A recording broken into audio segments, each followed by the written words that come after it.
चलिए दूसरे सवैये का पठन करते हैं। या लकुटी अरु कामरिया पर राज, तिहुपुर को तजी डारो, आठों सिद्धि नवनिधि के सुख, नंद की गाय चराए बिसारो। रसखान कबो इन आखिन सो, ब्रज के वन बाग तड़ाग निहारो, कौटिक एकल धौत के धाम, करील के कुंजन ऊपर वारो।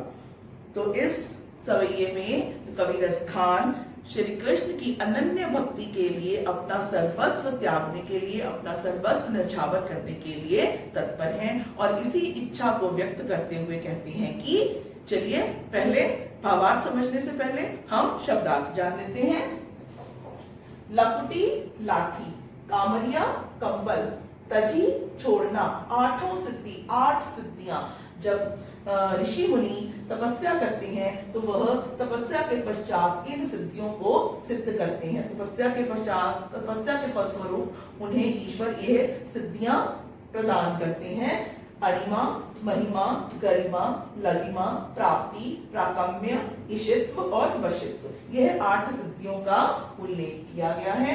नवनिधियां, भगवान धन की देवी लक्ष्मी और धन के देवता कुबेर माने गए हैं और उनके 9 खजाने हैं। निधियां 9 खजाने हैं, उन खजानों के नाम है।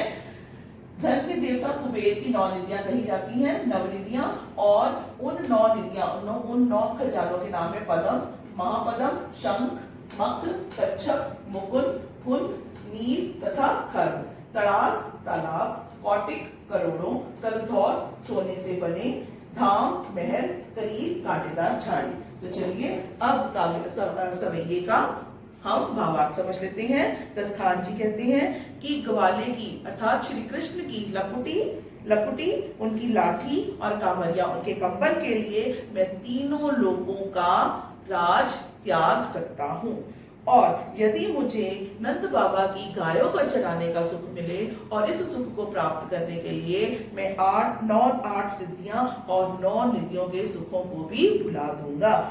और कवि रसखान कहते हैं कि मैं कब अपनी इन आंखों से ब्रज भूमि के बाग और तालाबों को निखारूंगा, अर्थात उनका अवलोकन करूंगा, उनका सुख प्राप्त करूंगा, उनको देखने का सुख प्राप्त करूंगा।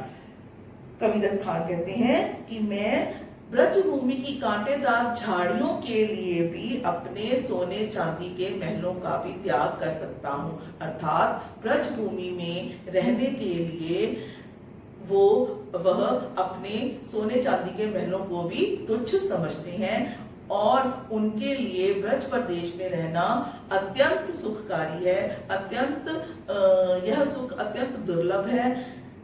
वह सोने चांदी के महलों में रहने की अपेक्षा उन्होंने ब्रज भूमि में रहने के सुख को अत्यधिक लाभकारी और सुखदायी माना है।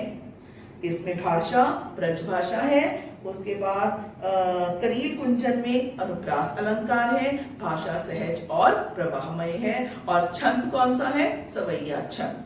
यदि आपको पूछा जाए काव्यांश में इस कविता में कौन से छंद, यह कविता कौन से छंद में रची गई है, तो आपका उत्तर होना चाहिए सवैये छंद में। भाषा सहज और सरल, अनुप्रास अलंकार, ब्रज भाषा।